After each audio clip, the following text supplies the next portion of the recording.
Muy bien, pues bienvenidos a todos, buenas tardes. Hoy tenemos una sesión muy especial.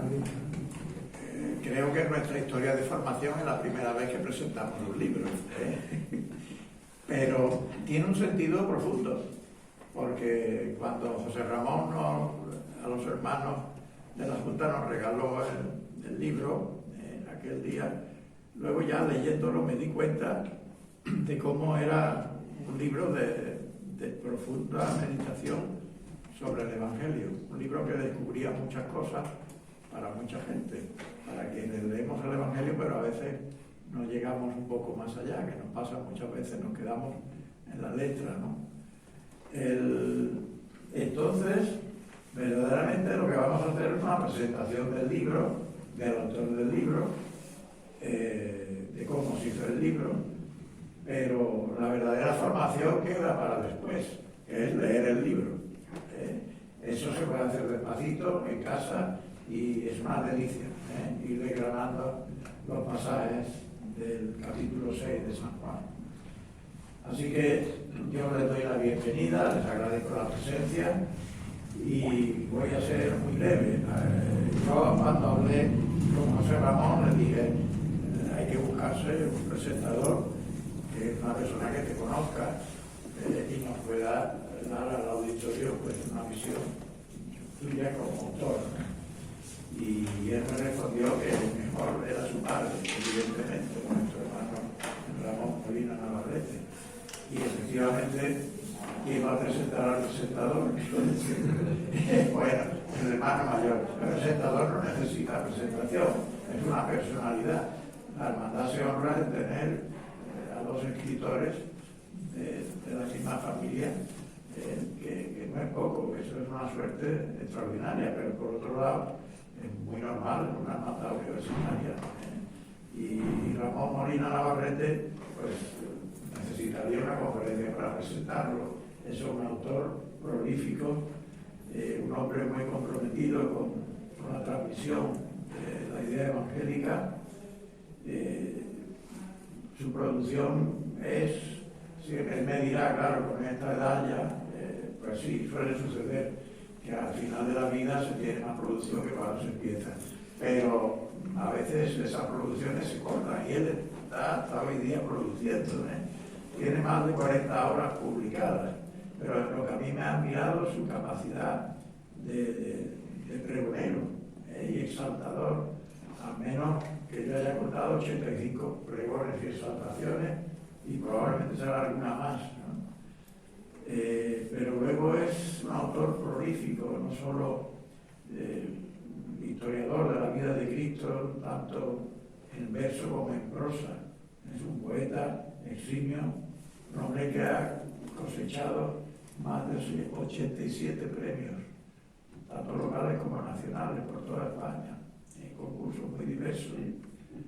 Y luego, quizá lo más conocido desde lejos, es que es un autor teatral, también importante, con 21 obras de teatro, y muchas de ellas siempre con sentido formativo, con sentido religioso, que es lo que aquí nos lo hace pues, muy apropiado, por un hombre que transmite el Evangelio, que anuncia el Evangelio.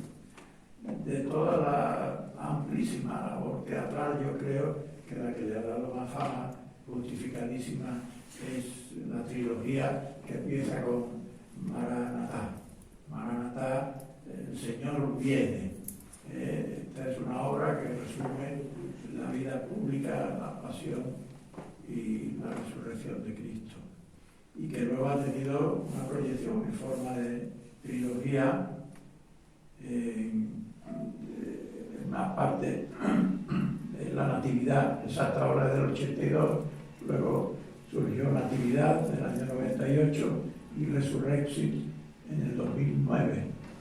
Y en fin, y sigue produciendo, porque Maranatá es un grupo de teatro que lo ha dirigido.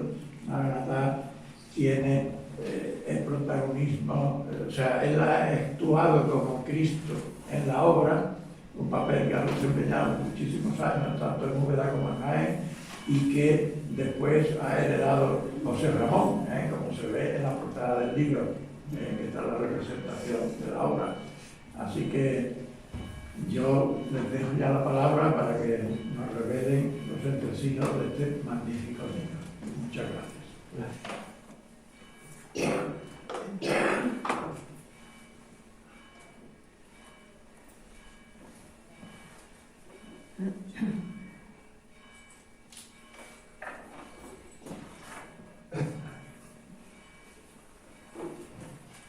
Bueno, muchísimas gracias, Alberto, por sus palabras tan amables y generosas, de lo que quedo muy agradecido.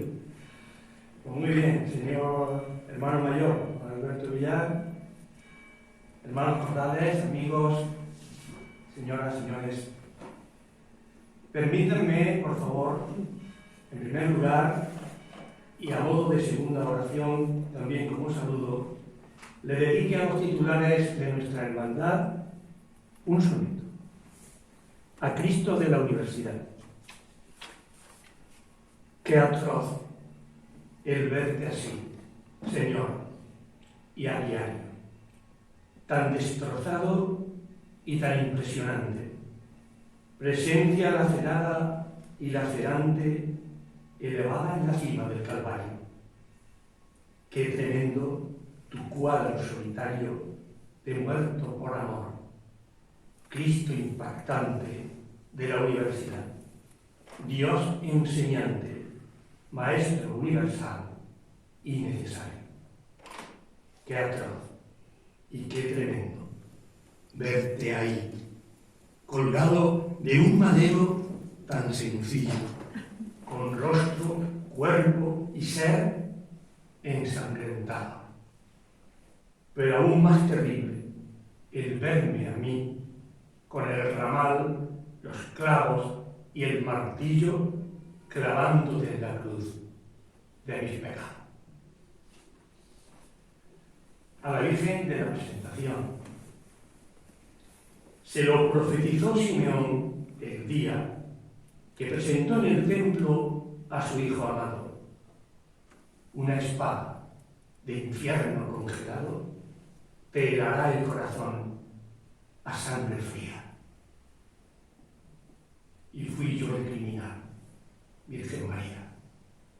Ciego y torpe, la hendí agazapado en tu pecho, calando hasta el costado. Y no tiene perdón mi felonía. Mas viniendo tú a mí, Madre y Señora, rota el alma después de atravesarla, me devuelve la espada entre pañuelos.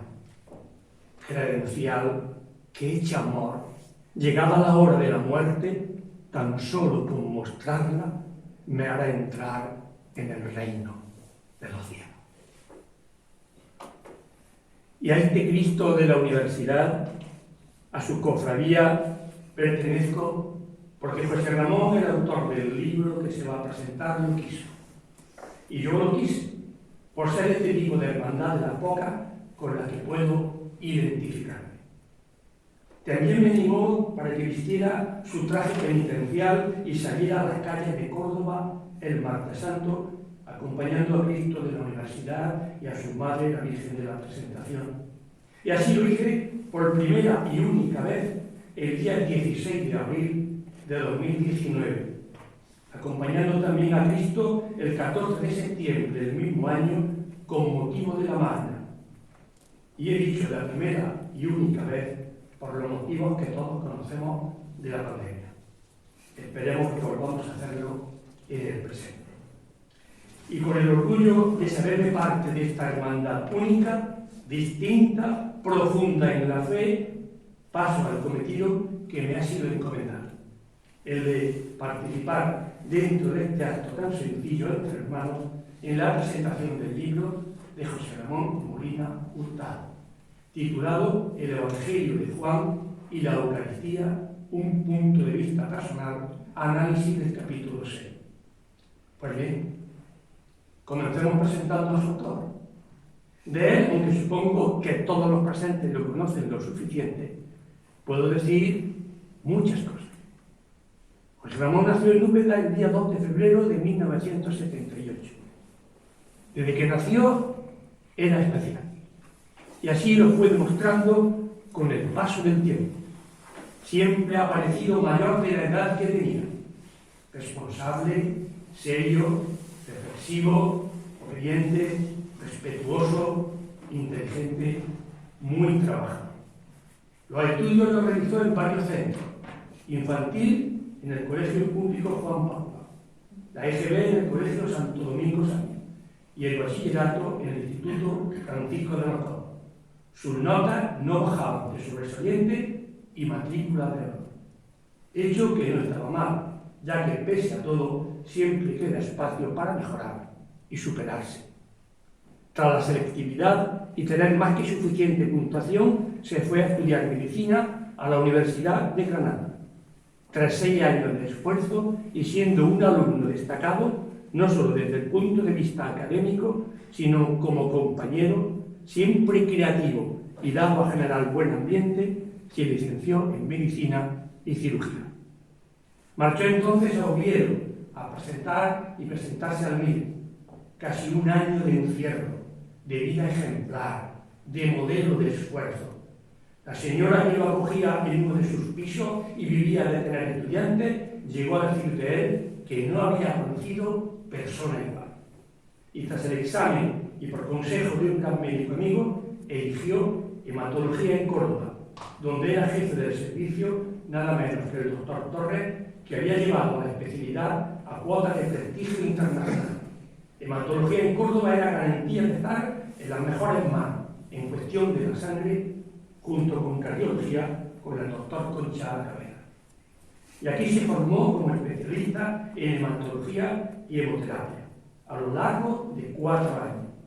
Ni que decir tiene que una vez más superándose a sí mismo, hasta el punto de que el doctor Torres se percató que ante él tenía a una figura extraordinaria, notable, con un gran potencial, y le tomó cariño, y por supuesto que al acabar su periodo de médico residente y tras alcanzar en el año 2009 el doctorado con sobresaliente cum laude, con la tesis doctoral, que nada más leer su título ya la escalofrío, parámetro reticulocitario como predicadores de prendimiento mieloide en pacientes sometidos a trasplante alogénico de progenitores hematopoyéticos.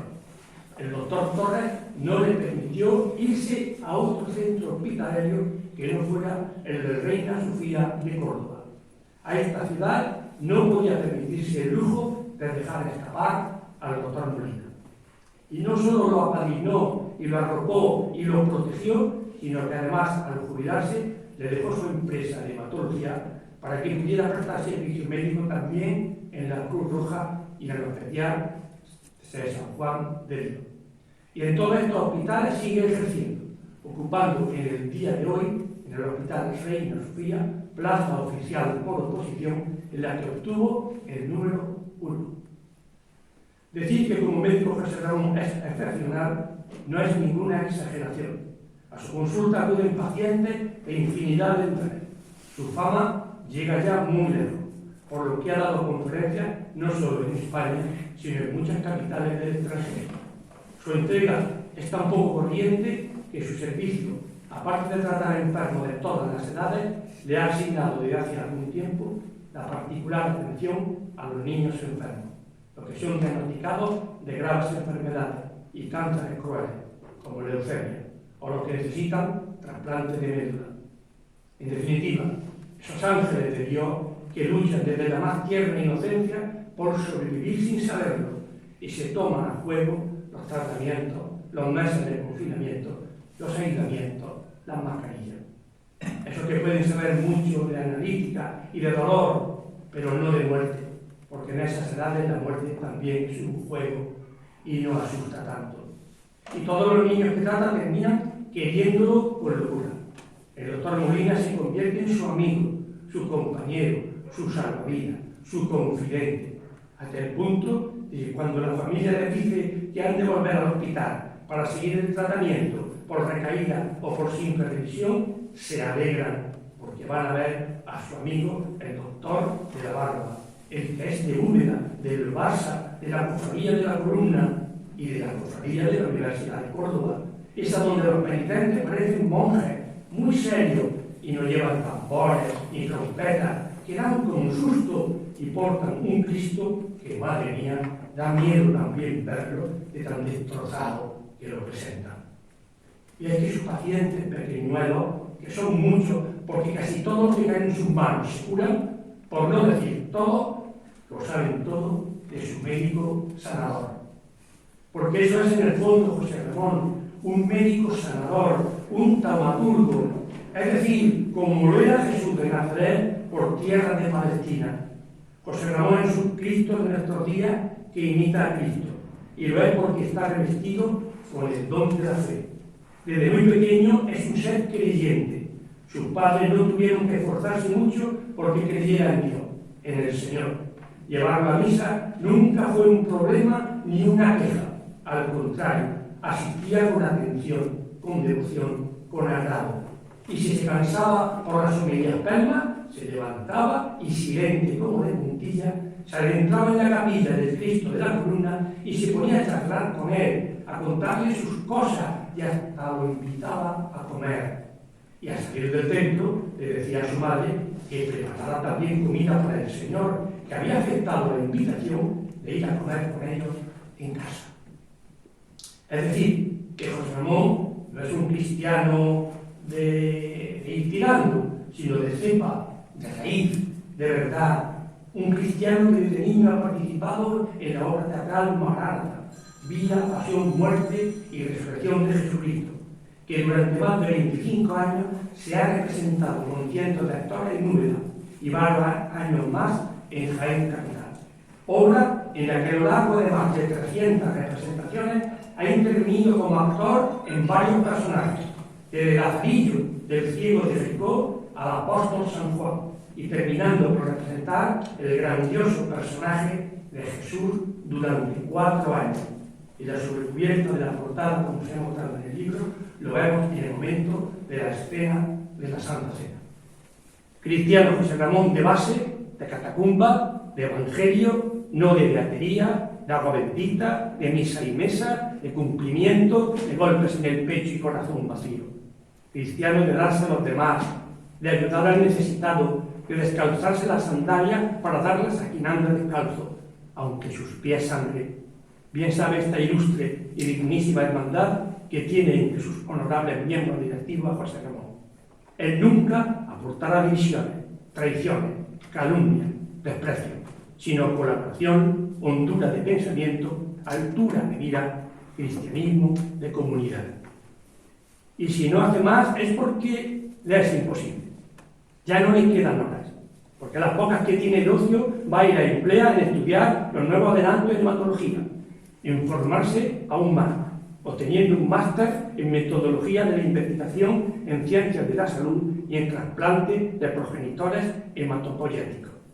Y si fuera poco, en estudiar historia, que le apasiona hasta el punto de alcanzar con altísimas notas la licenciatura también en historia por la Universidad de Córdoba. Y si le quedan unos minutos más libres, va y lo emplea en escribir, no solo artículos de investigación de su profesión y verlos publicados en revistas de prestigio internacional, sino de su tema favorito y de vida espiritual, de Dios, de Jesús, de los Evangelios. De ahí, cuando su hijo mayor, Ramón Alessandro, iba a hacer la primera comunión, pensara en dedicarle un libro que hablara de la Eucaristía. Y surgió esta obra que hoy presentamos y de la que él mismo le va a hablar con mayor detalle. Una obra profunda, elaborada, muy preparada, muy bien presentada, muy cuidada, lejos de la ortodoxia, realista, llegando a la raíz de los hechos, con una bibliografía amplísima y la que ha gastado una fortuna comprando libros, algunos ejemplos únicos en distintos idiomas, y todo con la intención de hacer la obra más verídica, incluso estudiando griego para que las traducciones sean más ajustadas a la verdad. Y ahora, dicho sea de paso, prepara otra obra dedicada a la primera comunión de su hija, Elena Nazaret, que la hará, si Dios quiere, el próximo año. Fruto ambos hijos, junto a otro que se iba a llamar Pepe, y que murió pocas horas antes de salir a la luz del mundo para irse a la luz del cielo, de su matrimonio con Nieves Delgado, otra gran médico, otra gran mujer, internista, jefa del servicio en el Hospital de San Juan de Dios y doctora también, con sobresaliente cum laude, por la Universidad de Córdoba. De José Ramón Molina Hurtado podría hablarles de mil cosas más, de sus conocimientos de política actual y del mundo de la cultura, de su afán por la lectura, de su amor a Úbeda, a la poesía, a la literatura, de su pasión por la Semana Santa, de su afición al deporte, de las conferencias que ha dado, de los pregones que ha pronunciado. Hace unos días ha sido designado para dar el próximo mes de junio el pregón del Corpus Christi de Villacarrillo, pueblo nacionalmente conocido por sus fabulosos arreglos de las calles en la festividad y donde han sido pregoneros los mejores poetas de España. De José Ramón, en definitiva, podría hablarles y no poner punto, o decir de él lo que dice al final del apéndice el Evangelio de San Juan, el preferido de José Ramón. Otras muchas cosas se podrían decir de él, tantas, y si se escribiesen una por una, este mundo no podría contener los libros, dice el Evangelio. Y es cierto, muchos libros podría yo escribir referente a su persona. No obstante, permítame que le diga de él una última cosa, que José Ramón es una persona a la que admiro, de la que me siento orgulloso y a la que quiero con toda mi alma, y por quien daría mi vida entera sin dudarlo. Y es que para mí nadie más grande que él, nadie, porque sencillamente José Ramón es mi hijo.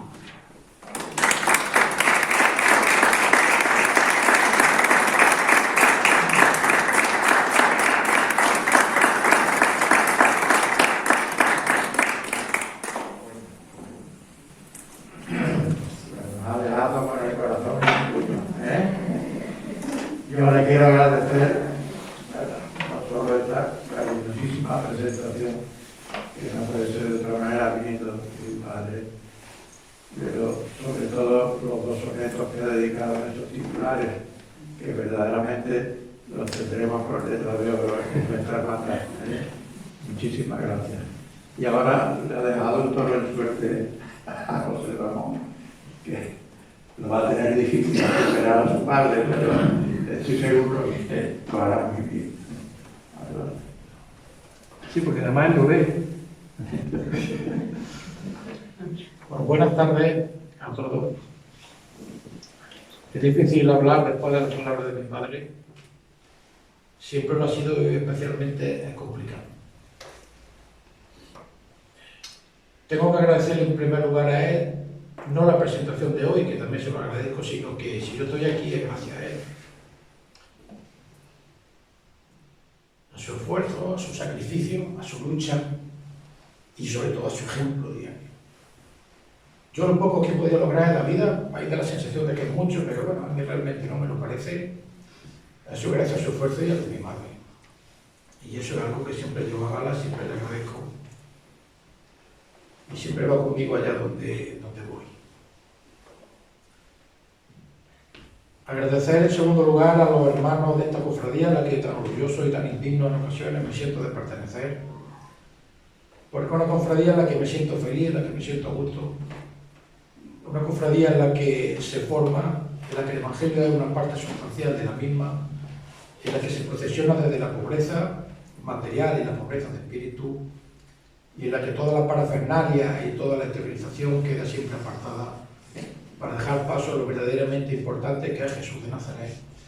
Y en este caso Jesús de Nazaret tal y como ocurrió su muerte. Cuando uno ve la imagen del Cristo de la Universidad, no hay ninguna duda que está viendo a Jesús clavado en la cruz tal y cómo quedó una vez fallecido. Por eso cuando vine a Córdoba, era bien por primera vez, cuando todavía ni siquiera estaba en carrera oficial, lógicamente yo vi en la obligación de hacerme hermano y pues probablemente lo sé hasta mi último día en este mundo. Y en tercer lugar, agradecer a todos vosotros, hermanos, amigos, familiares, la presencia hoy aquí. Estas generalmente son unas charlas de formación que damos para la cofradía. Esto quizás ha salido un poquito de los parámetros habituales, pero bueno, creo que a la cofradía le viene bien y los que somos hermanos de ella también nos sentimos bastante felices por momentos como estos. Por tanto, muchas gracias a todos y cada uno de vosotros por vuestra asistencia. No quiero excederme mucho porque realmente, como siempre ocurre en estos casos, lo importante creo que es el libro. Simplemente dar unas pequeñas pinceladas, ¿no? ¿Por qué este libro? Pues muy simple, hay que remontarse muchos años atrás, ¿no? El 17 de mayo del año 1987 hice mi primera comunión. Es un día que en mi memoria es perfectamente nítido todavía, probablemente aquel día de la infancia que recuerdo con más claridad. Y ese día mi padre me regaló un libro que se llamaba Sol Radiante, que era un libro de poemas en el que trataba de explicarme cómo es la Eucaristía, qué significaba y qué es el valor que había realmente que dar. Ese libro lo llevo siempre conmigo y es, lógicamente, una parte vital de mi existencia. Cuando ahora surgía la disyuntiva de que mi hijo mayor, Ramón, iba a hacer la comunión, pues siempre está qué es lo que le vamos a regalar al niño. Y lógicamente no vuelve la vida atrás y lo que quiere regalarle es lo mismo que su padre ha hecho con uno. Por lo que parezca mentira, como decía Víctor Hugo, uno siempre quiere ser grande delante de todos y enano al lado de su padre. Y yo por ahora lo único que he conseguido es lo segundo. Pero siempre tengo el objetivo de intentar dar un paso más. Y ese fue el motivo de escribir el libro a mi hijo. Hacer algo parecido a lo que mi padre había hecho. No podía hacerlo en poesía porque lógicamente lo único que iba a conseguir era empeorarlo. Pero sí podía hacerlo de otra forma. Y la otra forma que siempre intento cuando le hablo a mis hijos de religión es hablarle exclusivamente de Jesús de Nazaret. El objetivo es que mis hijos se enamoren de Jesús de Nazaret, que lo conozcan, que profundicen en él. Es imposible conocer a Jesús de Nazaret y no amar. Lo demás, todo lo que nos rodea son cosas, en la mayoría de las ocasiones superficiales, que muchas veces lo único que hacen es desviar nuestra atención. Pero mi objetivo era hablarle de Jesús de Nazaret. Y si quiero hablarle de Jesús de Nazaret, el único lugar al que tengo que recurrir son los evangelios. No hay ningún otro. Lo demás ayuda. Pero si no conocemos los evangelios, lo demás siempre va a ser superfluo. ¿Y cómo hablarle a mi hijo de la Eucaristía en relación a los evangelios? Pues era un tema bastante complicado, porque podía haber elegido muchos temas, pero mi objetivo era hablarle de la Eucaristía. Y entonces uno se dedica exclusivamente a leer lo que los 4 evangelistas dicen de la Eucaristía. Y entonces es algo que yo ya venía durante un tiempo dándole vueltas, pero que ahora se ha profundizado en el conocimiento. Y es una pregunta que siempre me había mosqueado bastante, que es por qué San Juan no narra la Eucaristía en la Santa Cena. El Evangelio de Juan, generalmente, yo diría que no solo es mi preferido, sino que es el preferido de todos los que profundizan en la figura de Jesús. Es imposible conocer a Jesús sin el Evangelio de Juan. Los 3 sinópticos nos dan una imagen extraordinaria, una imagen válida, una imagen real, pero el Evangelio de Juan es el que le da la auténtica magnitud a la figura de Jesús de Nazaret. Por tanto, que algo tan extraordinario como la Eucaristía, que Dios se quede convertido en pan y en vino para siempre y pueda entrar en nuestro interior. ¿Cómo que San Juan no narra eso en la Última Cena, a la que le dedica 5 capítulos? Es decir, una cuarta parte del Evangelio de Juan está dedicada a la Santa Cena. Siempre he dicho que si hay un momento en la historia en el que me dieran la oportunidad de estar, sería en la Última Cena. ¿Y cómo es que San Juan no narra la Eucaristía en la Última Cena? Pues ese es el motivo de este libro. Era tratarle de explicarle a mi hijo qué es lo que realmente ocurrió para que no se narrara de esta forma. Pero antes, lógicamente, había que darle una pequeña introducción sobre el Evangelio de Juan.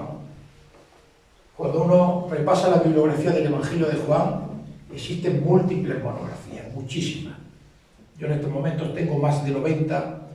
En español las tengo todas, en inglés prácticamente todas, algunos incluso del siglo XIX. Me faltan algunas que no tengo forma de conseguir, pero que trataré de conseguirlas. Y cuando uno repasa la bibliografía y monografías de los otros evangelios, estamos hablando que no llega ni al 10% de lo que hay comparado con Juan. Y es porque el Evangelio de Juan, repito, es el que da a Jesús la verdadera dimensión y es en el que al final prácticamente todos los exegetas terminan. Y como explico en el libro, generalmente una vez que llega uno a Juan, no se sale de Juan y además no quiere hacerlo. Por eso la primera parte se la he dedicado a algunos aspectos básicos del Evangelio de Juan. Cómo se formó, quién es el autor, en qué partes está dividido, cuáles son las características literarias que tiene el texto. Y hay algunas pinceladas y curiosas, y algunas pinceladas importantes que en muchas ocasiones nos dan luz para luego analizar el capítulo 6. El Evangelio de Juan está dividido perfectamente en dos partes. Una primera, que se le suele llamar el libro de los signos, y una segunda, que es el libro de la pasión, a la que Raymond Brown bautizó de forma acertada como el libro de la gloria. Luego tiene un epílogo, que es el capítulo 21, añadido posteriormente, y tiene un prólogo que es absolutamente sublime. Como los que asistimos a misa comprendemos, el Evangelio de Juan generalmente se lee exclusivamente en los momentos importantes, pero no forma parte de los ciclos, no a veces. Se leen los momentos importantes, especialmente, por ejemplo, cuando ocurre un fallecimiento. Pues sobre estas características del Evangelio de Juan surge luego alguna otra pregunta que muchos autores dicen que no es del todo importante. A mí sí me resulta no decisiva, pero de una gran importancia, que es quién es el autor. Durante 18 siglos nadie discutía que el autor era Juan, el discípulo amado, el apóstol de Jesús, uno de los 12, pero a partir de los últimos 200 años la escuela alemana introdujo de una forma significativa la duda, y las conclusiones finales a las que prácticamente se han llegado es que Juan no es el autor del Evangelio. Estas aseveraciones están cada vez más en duda, y es lo que yo también trato de demostrar en parte en este libro. Es probable que Juan no sea quien redactara el Evangelio de puño y letra. Lo que está claro es que Juan es el autor, podemos decir, espiritual del Evangelio. Es el que lo valida con su autoridad.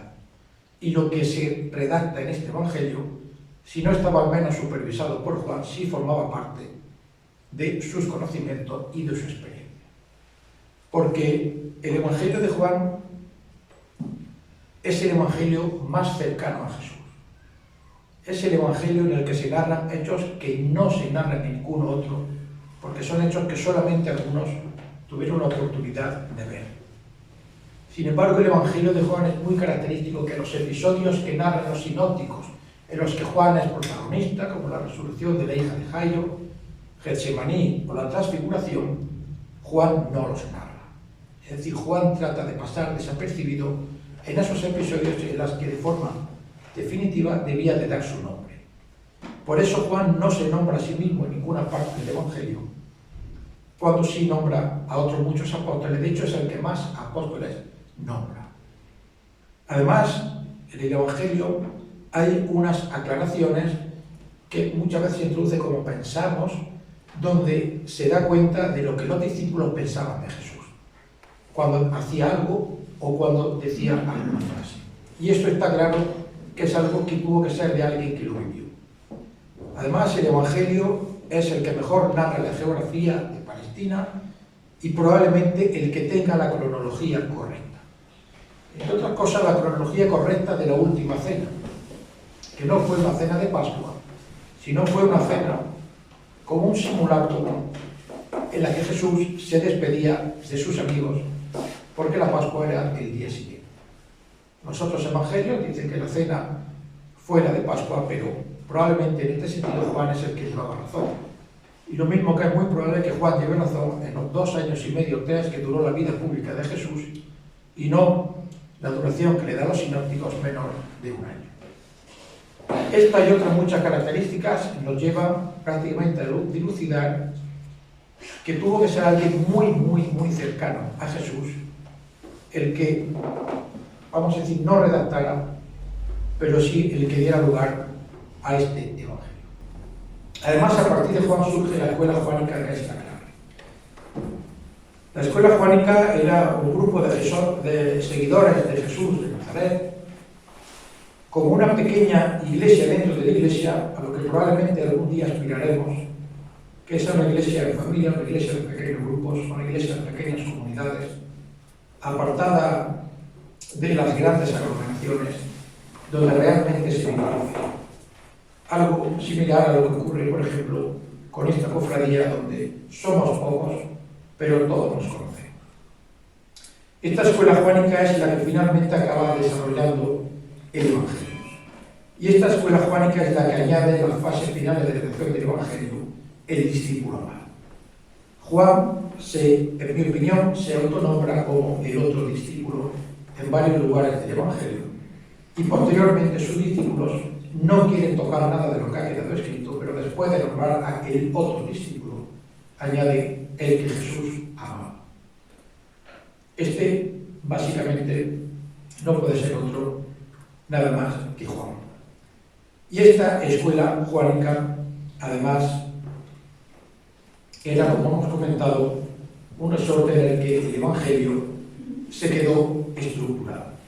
Un Evangelio que tenían probablemente en exclusiva, que tenían esas comunidades, y que cuando la gran iglesia que se estaba formando contaba con los otros 3 evangelios, siempre el predilecto había sido el de Mateo, pues lógicamente ven que este Evangelio no se puede quedar fuera.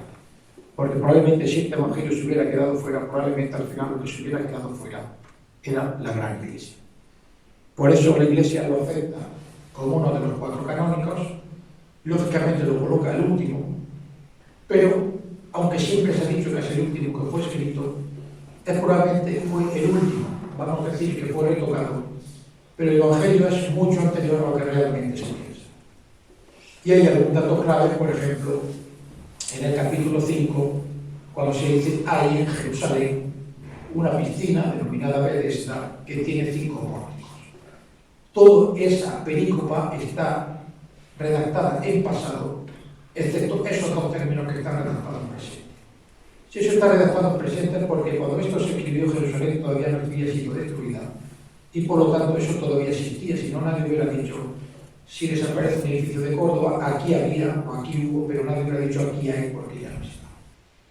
Entonces, cuando todo está en pasado, menos eso que está en presente, lo que básicamente nos dice es que esa primera redacción es anterior al año 70 y probablemente muy anterior, probablemente hablamos del año 50, finales de los 40-50, donde se redacta la base del Evangelio, que son los signos, el relato de los signos, donde es el relato de la pasión, quizás de Juan sea probablemente el más antiguo, probablemente el más aceptado, y donde está también una predicación inicial de Jesús de Nazaret, cuando se separa de Juan Bautista, porque el Evangelio de Juan queda claramente reflejado que Jesús fue discípulo de Juan, posteriormente se separa de él, esa división surge también en los discípulos, que muchos se van con él, y empieza una primera predicación en Judea, donde probablemente fracasa, y es entonces cuando vuelve a Galilea. Y en esta vuelta a Galilea se encuadra el capítulo 6. Hay otras muchas características que podemos decir del Evangelio de Juan, tampoco interesa excedernos demasiado, muchas de las cuales están reflejadas en el libro, un poco más demostradas, podemos decir, científicamente, y basada especialmente en el texto griego, que es el texto en el que se redactó el Evangelio. Cuando uno lee el texto griego y luego lee las distintas traducciones que se han ido haciendo a lo largo de la historia, a veces parece que uno está leyendo cosas totalmente distintas. Por tanto, cuando uno quiere analizar la figura de Jesús, tiene que recurrir al texto griego. Y eso es lo que hemos hecho en el capítulo 6. El capítulo 6 es el capítulo en el que Juan inserta su opinión, su reflexión sobre la Eucaristía. Y la inserta muy probablemente al final. Por eso, cuando uno quiere conocer qué es lo que ocurrió con la Eucaristía en Juan y por qué no está reflejada en la Santa Cena, lo que tiene que ir es al capítulo 6. El capítulo 6 es probablemente uno de los últimos que se añadió al Evangelio porque está claramente especificado el principio y el final. Por eso es un capítulo largo, porque algunos otros capítulos se pueden dividir, pero este realmente no. Y empieza con la multiplicación de los panes y los peces, continúa con Jesús caminando sobre las aguas, una intersección que hay ahí posteriormente, el discurso del pan de vida, culmina con la Eucaristía y finalmente la crisis de fe de los discípulos y la confesión de fe de Pedro. Está perfectamente redactado Juan tiene todos los visos, prácticamente lo que hemos comentado, de ser históricos, y aquí es donde hay que recurrir para analizar la Eucaristía.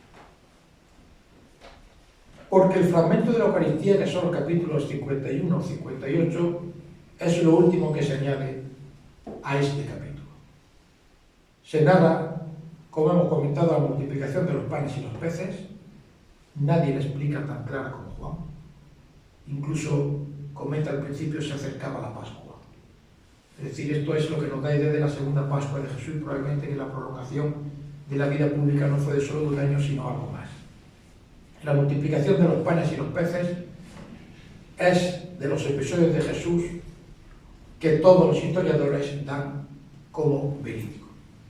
Lo que pudo ocurrir exactamente no lo sabemos, pero que en una celebración multitudinaria, seguramente no de 5.000 personas, algo extraordinario ocurriera de tal forma que todos se fueran saciados, eso es algo que ningún historiador pone en duda. De hecho, Juan es el que da la clave, porque dice, después de esto quisieron hacerlo rey.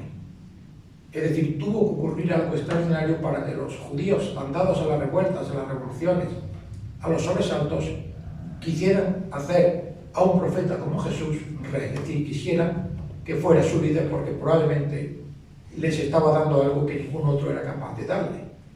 Y no solamente desde el punto de vista espiritual, sino desde el punto de vista material. Si se multiplicaron los panes o los peces, eso tenemos que verlo desde la fe. Lo que está claro es que ahí ocurrió algo extraordinario. Y repito, solo Juan da la puntilla final hablando de que quisieron hacerlo rey. Posteriormente viene un tema que es Jesús camina sobre las aguas. Este es un apartado que rompe la estructura que Juan realiza en todos sus capítulos, es decir, un signo y sobre ese signo un diálogo de Jesús con la mayoría de las ocasiones los judíos y finalmente un monólogo de Jesús con una conclusión. Este caminar de Jesús sobre el agua rompe la estructura del capítulo, sin embargo Juan la respeta. La respeta muy simple, es de las pocas estructuras del Evangelio de Juan que prácticamente no ha retocado. Con una simpleza absoluta, pero con una velocidad también muy característica, Juan la deja plasmada en su Evangelio. No la quiere alargar, no quiere como otras veces hace profundizar en ella porque no quiere romper el hilo conductor que viene en este capítulo, es decir, viene el milagro y posteriormente tiene que venir el discurso del pan de vida. Pero Juan esto lo considera importante porque es la manifestación que Jesús hace a los discípulos. Hay una manifestación de Jesús ante el pueblo y luego en secreto, cuando los discípulos probablemente también estuvieran decepcionados, Jesús se les aparece a los discípulos y generalmente da señales, vamos a decir, podemos decir, de divinidad, pero se muestra como algo distinto. Posteriormente viene el discurso del pan de vida. El discurso del pan de vida es un discurso largo, es un discurso complejo, es un discurso que, vamos a decirlo entre comillas, no sabemos cómo lo pronunció Jesús. No había en aquella época grabadoras, la memoria probablemente no daba para tanto, pero cuando uno lo analiza, hay 4 o 5 frases claves sobre las que posteriormente la escuela juánica, indagando, meditando, amplía muchas de estas sentencias, lógicamente poniéndolas en boca de Jesús.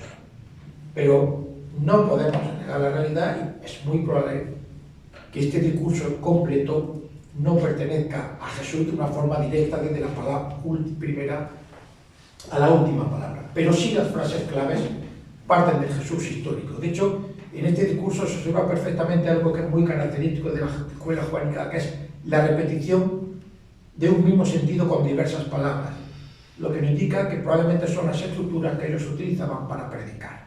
Esto cuando se va de un sitio a otro, al final uno se va quedando con el concepto, pero muchas veces la terminología puede ir cambiando. Por eso en algunos lugares se habla del pan de vida, en otros del pan de la vida.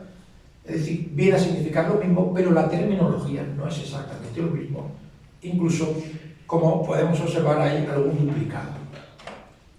Cuando esto ocurre, en la fase final del Evangelio, lo que nadie quiere es retocarlo. Es decir, lo que se va quedando escrito cuesta mucho trabajo y a partir de ahí se va haciendo alguna añadidura. Y es entonces cuando surge el problema de la Eucaristía. Hay una palabra clave que es el verbo griego troglo, que se traduce por comer, pero realmente es más masticar, ¿no? Es un término quizás durante mucho tiempo más aplicado a los animales que a los humanos, pero bueno, ya en los últimos siglos desde Cristo también se aplicaba a los humanos. Este es un término que solo utiliza Juan. Utiliza en la parte de la Eucaristía, que ahora vamos a comentar, pero ha dejado una huella en un capítulo de la Última Cena. Y es ahí seguramente donde estaba la Eucaristía. Juan saca la Eucaristía, la sustituye por el lavatorio de los pies. En Juan siempre lo más difícil es saber por qué hay cosas que no redacta o no introduce en su evangelio que explicar las que ha introducido. Lo que está claro es que la Eucaristía de ahí desaparece. Hay muchísimas teorías sobre esto, ¿no? La mía, conjuntamente con algunos autores, es que probablemente Juan, con la escuela juánica que conservaba, como ahora veremos, las palabras originales de Jesús y el sentido original de la Eucaristía, comienza a ver que la Eucaristía, como ocurre hoy en día, empieza a perder en parte su sentido. La Eucaristía no es una rutina, no es una monotonía. La Eucaristía es algo realmente extraordinario. Y esto en muchas ocasiones, cuando uno va a misa, se da cuenta de que a veces para mucha gente no es así. No puede ser que vayamos a misa y la mitad comulguemos y la mitad no. Eso no tiene sentido ninguno. Lo mismo que no tiene sentido que comulguemos solamente con una especie, no tiene sentido. Tenemos que comer el cuerpo, la carne, como dice Juan de Cristo, y beber su sangre. Entonces, cuando uno ve que en misa la mitad no comulga, y la otra mitad entre que se distrae, que están con el móvil, que bostezan, que leen la revista y que luego se acercan a comulgar, cuando uno observa esto se da cuenta de que la Eucaristía en gran parte está perdiendo su significado. Y eso es muy probablemente lo que una vez que la Iglesia empieza a masificarse, pudo observar la escuela juánica. No es que Juan esté en contra de los sacramentos, Juan está en contra del carácter que están adquiriendo los sacramentos. Y es muy probable que por eso ellos sean conscientes de que tienen un secreto extraordinario, que son las mismas palabras de Jesús en la Última Cena, son los depositarios, en gran parte también probablemente Juan, del sentido de la Eucaristía, y es algo que consideran como propio. Y de ahí viene también la teoría del arcano, en los que muchos dicen que Juan lo que quería era esconder este secreto único que él tenía para que no fuera público y por lo tanto para que no se desvirtuara. Esa es probablemente la razón por la que se elimina la Eucaristía de la Última Cena.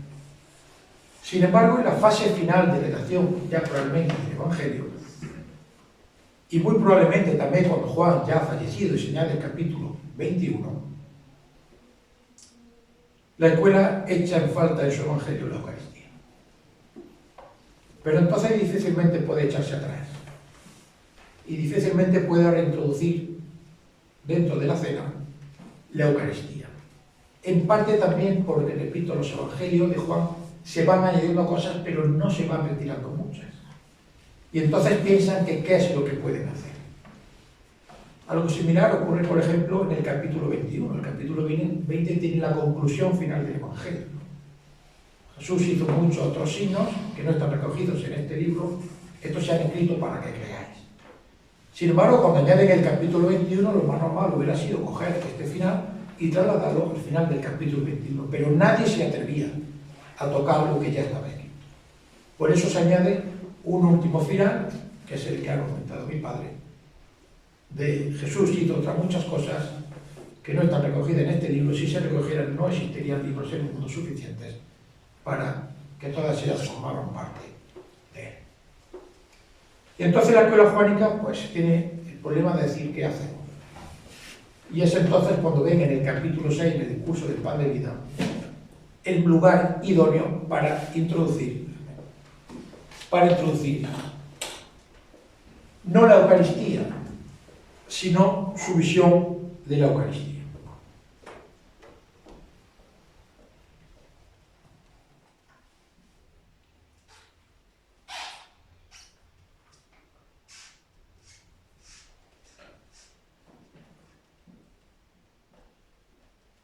Podría comentarlo, pero es que lógicamente, como es insuperable, lo más fácil es leerlo, porque por mucho que yo hable sobre esto, lo mejor es leerlo. Entonces, este añadido comienza en el versículo 51. Yo soy el pan vivo bajado del cielo. El que coma de este pan vivirá para siempre. Además, el pan que yo daré es mi carne por la vida del mundo. Discutían entonces los judíos unos con otros diciendo, ¿cómo puede éste darnos a comer su carne? Les dijo entonces Jesús, en verdad os digo, si no coméis la carne del Hijo del Hombre y bebéis su sangre, no tenéis vida en vosotros. El que come mi carne y bebe mi sangre tiene vida eterna, y yo lo resucitaré el último día. Pues mi carne es verdadera comida y mi sangre es verdadera bebida. Quien come mi carne y bebe mi sangre permanece en mí y yo en él. Así como me envió el Padre que vive y yo vivo por el Padre, también el que me come vivirá por mí. Este es el pan bajado del cielo, no como el que comieron los padres y murieron. El que come este pan vivirá para siempre. Esto dijo en la sinagoga enseñando en Cafarnaúm. Sí iba anteriormente después del versículo 50, y cuando introdujeron esta perícopa lo pasaron al final, lógicamente, para dar una visión unitaria del discurso. Esta parte central es la interpretación que la escuela juánica da a la Eucaristía. No la puede introducir en la Santa Cena porque si has quitado la institución de la Eucaristía no puedes posteriormente explicarlo. Pero en el capítulo 6 viene perfecto. Y es ahí donde la introdujeron porque quería que no se perdiese.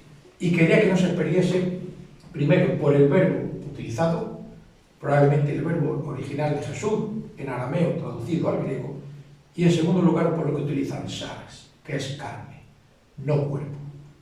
Cuerpo no existe en arameo, carne sí. Probablemente la palabra de Jesús es esto es mi carne. Lo que pasa que Pablo, que fue el primero que habla de la Eucaristía, lo traduce como cuerpo, como soma, porque en la terminología griega esa carne tenía muchas connotaciones peyorativas. Pero la escuela juánica conserva saras, conserva carne. Por tanto, estas son dos de las razones fundamentales para decir que esto es la interpretación que da la escuela juánica sobre la Eucaristía y por tanto no está en la Santa Cena, sino está en el capítulo 6, donde la añadieron prácticamente a la finalización del Evangelio. Finalmente, después de esto, viene lo que es la profesión de fe. Dice que después de este discurso tan duro, lógicamente muchos lo abandonaron. Es más probable que muchos lo abandonaran porque Jesús no quiso elegirse rey, no quiso elegirse líder, por lo tanto lo demás no les servía para mucho. Y es entonces cuando Jesús en Galilea, abandonado por prácticamente todos sus seguidores, se queda con el reducido grupo de los 12, a los que le pregunta también, ¿vosotros queréis iros? Y viene la confesión de fe de Pedro. A partir de ese momento Jesús se queda con los 12 e inicia la parte final de su vida, que es el descenso que duró semanas y meses a Jerusalén, donde finalmente encontró la muerte y lógicamente siempre tenemos que decirlo, la resurrección. Porque sin la resurrección nada tendría sentido.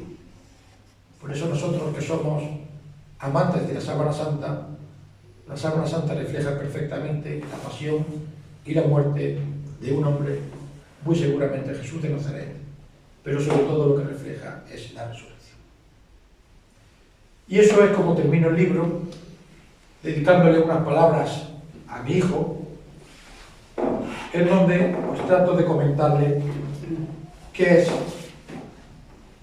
la fe, cómo tiene que entenderla y cómo tiene que ser un seguidor de Jesús.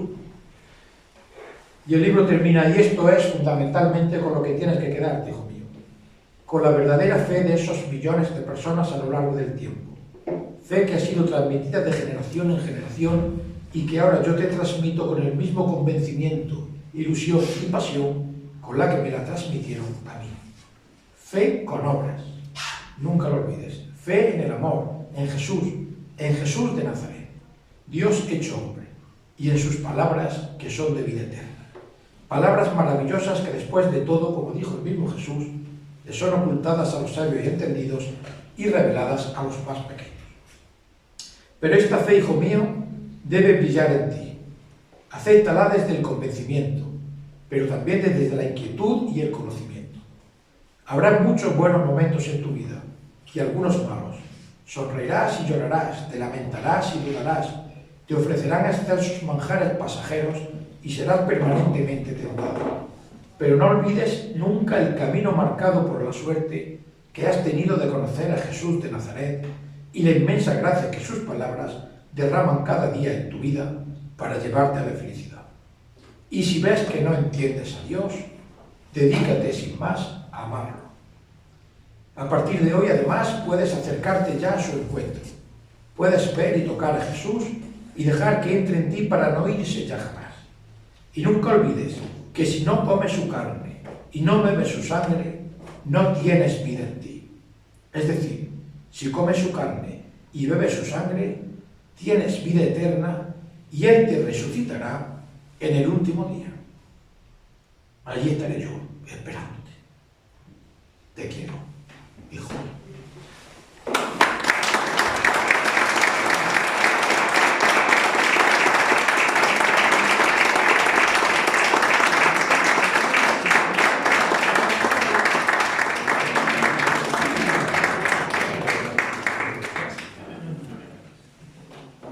Muy bien, muchas gracias. Yo creo que merecía la pena presentar este libro y conocer a su autor y al autor del autor. Y al próximo fenómeno que tenemos aquí con nosotros, gracias a Dios. Ha sido un momento para mí entrañable reunir a esta familia dentro de la pequeña familia que es la hermandad. Y que se haya proyectado a sus amigos también. De modo que muchísimas gracias, no me cabe más satisfacción y doy gracias a Dios por este momento. Porque mientras os oí hablar, pensaba las palabras del Señor, donde hay 2 o 3 reunidos en mi nombre, allí estoy yo en medio de vosotros. Y aquí lo tenemos. Muchísimas gracias a todos. Ahora en nombre de la hermandad les vamos a entregar un pequeño y humilde recuerdo, como siempre se hace en esta ronda, pero que yo creo que les gustará. Amén.